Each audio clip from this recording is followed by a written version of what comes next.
কলকাতার ফেলুক্কোশি নামের একটি ছবিতে অভিনয় করতে যাচ্ছেন বাংলাদেশের আলোচিত অভিনেত্রী পরীমণি। সম্প্রতি কলকাতার সংবাদ মাধ্যমে দেয়া সাক্ষাৎকারে নিজেই জানিয়েছিলেন কলকাতার সিনেমায় অভিনয় করতে যাচ্ছেন তিনি। এবার সেই সিনেমা সম্পর্কে কিছুটা জানা গেল। পরীমণি এর আগে ঢাকা কলকাতার যৌথ প্রযোজনার ছবিতে অভিনয় করেছেন।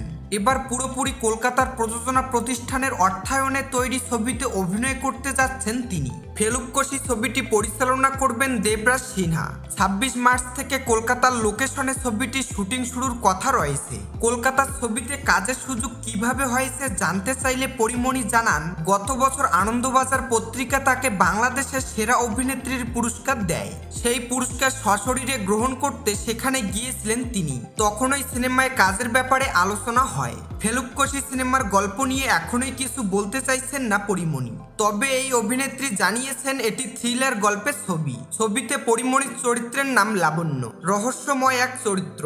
পরীমণির বিপরীতে অভিনয় করছেন সোহম। পরীমণি জানান, ছবির কাজে আগামী সপ্তাহে কলকাতায় আসছেন তিনি। শুটিংয়ের আগে 5 দিনের গ্রুমিং ক্লাসে অংশ নেবেন। এর ফাঁকে কলকাতার একটি বিজ্ঞাপন চিত্রের শুটিংও করবেন তিনি।